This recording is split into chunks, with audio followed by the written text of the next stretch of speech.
Welcome to stage 2 of the Lyme Rx Forum.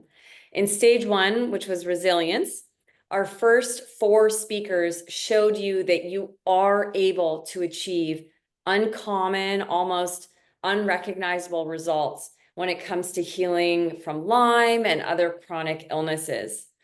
The message that you can recover was delivered to you by highly experienced and highly informed medical doctors and one of the world's leading healers, Sada Simone. So next, we're going to enter stage 2, which is ReNature, which happens to be my personal favorite. And this I uncovered in my own healing from chronic Lyme and numerous very stubborn co-infections. I'm going to start with this. Nature is essential to your recovery simply because you are nature. Your fractured relationship to the natural world will, to an extent, show up as illness in your mind and illness in your body. And beautifully, the reverse of that is true too. To repair yourself, you need to repair your relationship to the natural world. Renaturing is easily one of the most powerful and misunderstood phases of the healing journey, especially in the Lyme world. I totally get it. It can be scary, and that's for very good reason. The role of nature in your health and recovery is tragically and widely underutilized by Western and modern medicine. And at the same time, I know we're all witnessing the rapidly expanding and growing biohacking movement. This is things like red light therapy, grounding mats, cryotherapy, cold plunging. I want you to know that nature provides all of this and more for you for free in the form of sunlight, nutritious food from mineral-rich soils, swimming in cold and clean natural bodies of water, getting freezing in the dead of winter, going out in the snow, daily putting your bare feet on the soil, right on the earth. You do not need access to pricey biohacking memberships for all of these things that, yes, are proven to reduce physical and mental pain and illness.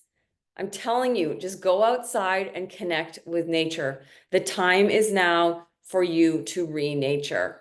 The research clearly supports that connecting to nature heals you physically by realigning your body's rhythms with the Earth's natural cycles.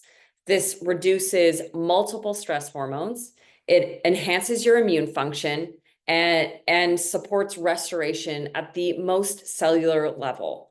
So I found this really awesome recent study out of the University of Derby in England. And the researcher found that human connection to nature has tragically declined over 60% in a short 200 years. Not surprising and very devastating. Just imagine now the continued rapid decline that future generations are going to experience and the devastating health implications of that further decline. Disconnection from nature is accepted as a fundamental root cause of the environmental crisis that we are all a part of. It is not only vitally important nature for our own mental health, our own well-being, but the health and the well-being of the planet that provides literally every single thing you need to survive and thrive. This is dependent on this connection I'm talking about. Tragically, our disconnection and the way that we choose to treat this planet is being reflected in our bodies. We are sicker than we've ever been. We are designed to be deeply immersed in nature, so much so that the word human literally comes from the Latin word humus, which means earth. This conversation, I know I'm being a touch blunt today, is a reminder that you are not separate from nature, no matter how many times you've been told you are. You are nature.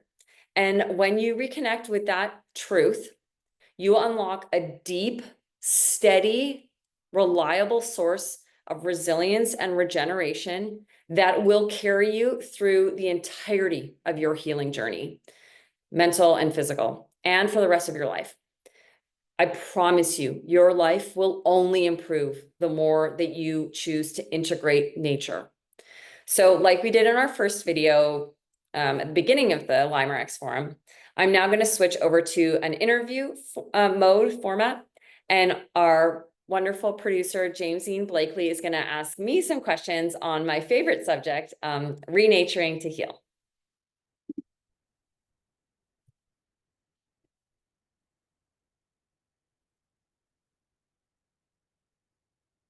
Yes, okay.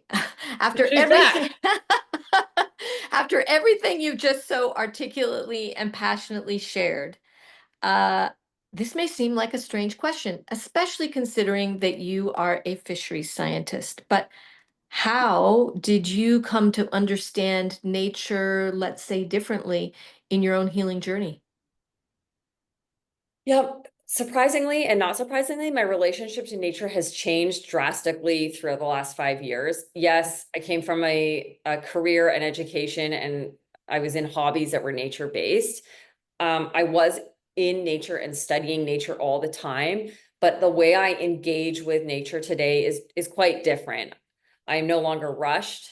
I am much more slow. I am much more present. I am much more intentional, which I encourage everybody to do. When you're hiking, it's not like headphones in on the cell phone and you're in the forest. It's like truly being present in the forest. And that's how I do it differently now. I always knew through my career that nature was the best and most brilliant example of our ability to recover because I witnessed it in the natural world all the time. So I encourage people to look to nature as the ultimate example of healing.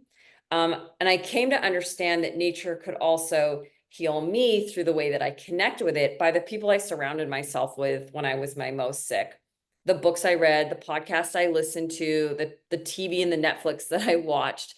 And then eventually I came to my own realization that I always feel better in nature. I'm always better mentally and physically after spending time in nature. So I need to do that more. I need to do that more to heal from Lyme disease. That was in the form of when I couldn't leave my bed and I couldn't leave my house. I've said this many times, watching red-tailed hawks from my bedroom window because I couldn't go outside in the sun because a lot of people who have Lyme disease are on antibiotics. They make you more photosensitive. So I wasn't allowed to go outside. But I mean, you can connect with nature even if you're inside.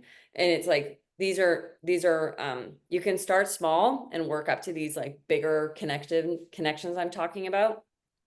Sitting under a little olive tree, really watching the stars at night, really easy, really small steps you can start taking today to change your personal relationship with nature, because many of us weren't raised like this. A lot of us were raised in cities, and like that study was saying, there is a major fracture of our connection to the natural world. So repairing that is vital and a non-negotiable in your healing. Thank you. Next question. I've heard you share a striking and little known fact that nature contains pain. It's filled with pain relievers. Can you dive into that? I know I love saying that my bedrock is my ibuprofen, because many people with Lyme have day-to-day, hour-to-hour pain. So you cannot be taking pain relievers because you're in pain all the time. So you'd be taking pain relievers for years. So I looked for other pain relievers. And my top pain relievers in nature were cold bodies of water in nature, ocean, rivers, lakes, streams, whatever. I mean, honestly, if all you have is trickling stream, get your feet in that trickling stream. Laying on bedrock. I know when your body hurts, laying on rock sounds awful. It is not. It works so effectively. Laying on grass, on soil, and the third one that I really utilized and worked really well was connecting with animals, your pets, in a very slow, intentional, meaningful way, observing them like it is your career, like it is your job, like you're a wildlife biologist, witnessing how they engage with each other and with the world around them, and learning from that. So yeah, but I mean, in terms of like immediate pain relief, cold water, hands down, was my most effective game changer. Mm, Thank you so much for sharing. And I can concur that uh, like bedrock is an incredible. I've used that. I had back pain after breaking my toe and my metatarsal bone, and it kind of tweaked my body. I was shocked that I did exactly what you said. I laid on the rock, and 20 minutes later, I got up and there was literally no pain. Mhm. So I encourage our listeners to go do that. Okay, I have to grab the next question. It went off the screen. Okay, so the next question is, what in what ways can our listeners connect with nature? So, like I keep saying, natural bodies of water. We're so fortunate. If you live on the ocean, I'm just get in that ocean. If you live near the ocean, lay on the earth, cultivate a different relationship with the trees. I have always loved trees. I grew up in a temperate rainforest, but I wasn't like like communication with the trees. Now speak to the trees, write your letters to the trees, listen to the wisdom of the trees. Sunlight first thing in the morning. When you wake up, do not look at your phone first. When you wake up, go outside if all you have is 3 minutes and let the first thing that enters your light be natural light. Connect with your animals, witness your pets, observe the lunar cycle, observe the stars in a meaningful way. Look at the books you're reading. There's so many amazing books on the natural world, obviously.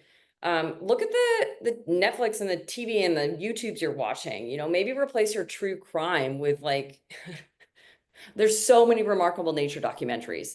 Um, and there's just so many ways to connect. And they sound very simple and they are very basic and they are very simple, but don't let that simplicity like fool you into thinking that these don't have profound health implications. Thank you so much for that. And um, yes, I had that question right in my mind. And oh, I know what it is.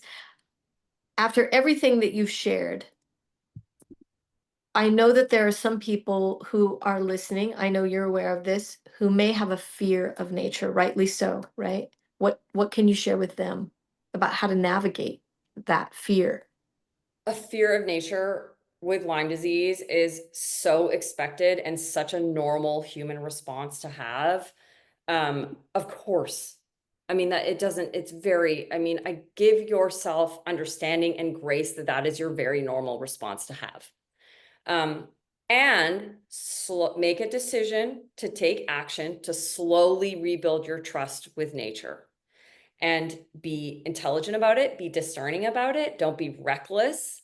Um, and again, just connect with the seasons and the cycles. I'm very now aware of tick season, of rattlesnake season, and these things come when you connect. I can tell you where the ticks are worse at different times of the year. Same with rattlesnakes. I modify my behavior based on these cycles. I'm not hiking in April in peak midday heat off trail anymore.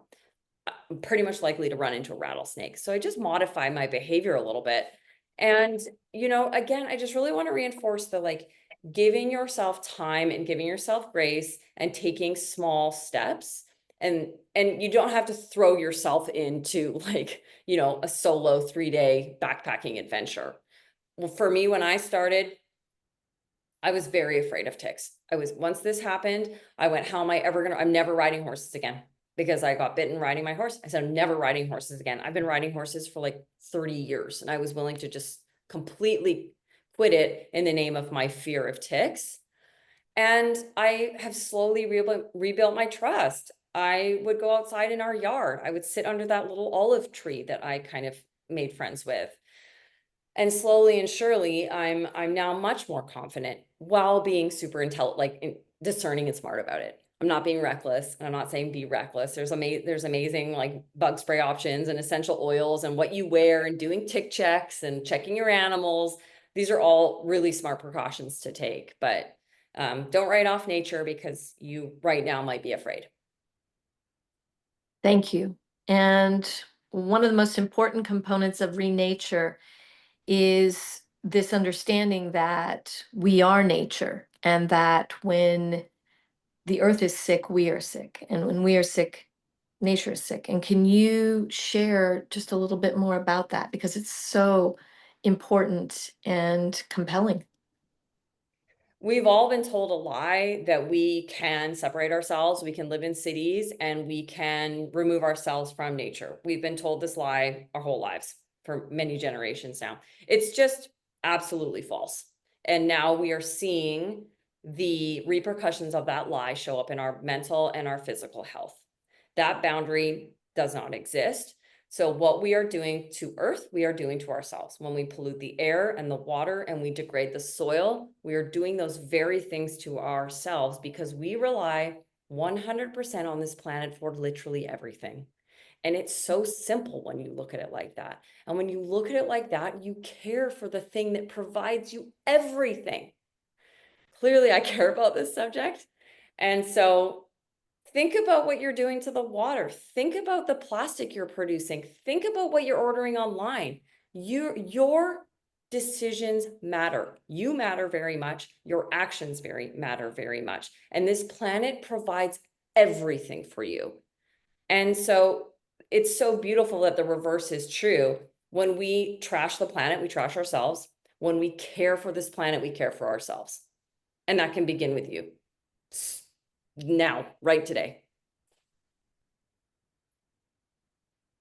What can people do in the next 24 hours? Oh, so much. I mean, there was this daily practice that I was kind of embarrassed to share about. I think I've shared about it a few times now on the forum. If you only have 10 minutes a day, I was really like, well, what would that be? Again, for me, it sets the tone for the day. You wake up, you go outside without your damn phone, without shoes, without sunglasses, and you go outside, even if you only have like a balcony or a porch or a deck or whatever. I lived in apartments forever. And witness and observe. If spend 10 minutes, for me, it was witnessing or observing whatever birds were present, mostly crows, and connecting with their behaviors and their patterns. And it's so cool how fast you start to connect. I now in a month of doing this, I know the daily migrational patterns of like this huge flock of crows above our place. I'm at about 608, between 608 and 618. They're moving west to east in the like thousands. And it's like so predictable and you feel so connected. And now when I wake up, I go outside, no sunglasses, no shoes, no phone. So I look forward to it. I'm like, where are my little crow friends? They're moving, they're moving west. And it makes me super curious about their behavior. I'm curious about why they're moving west. And now I feel protective of them. And so it's like so simple. Go outside in the morning. Don't wear your shoes. Don't wear your sunglasses. Don't you dare take your cell phone. And if you can, observe an animal, a tree, a squirrel, a blade of grass, whatever it is that you might be so fortunate that you live on a river or a forest or on a farm. And yeah, it seems really simple. It's very profound. Well, thank you so much for all the work you've done and everything you're offering to people. This is so exciting to participate in, to produce, to witness, and I'm just so grateful. I am too. It's my favorite thing. I'm going to trust that you are all really enjoying this series and are getting benefit out of it. And I really want you to know that you do not have to continue through this recovery process on your own. I just ask that you stay tuned and stay connected with me and reach out.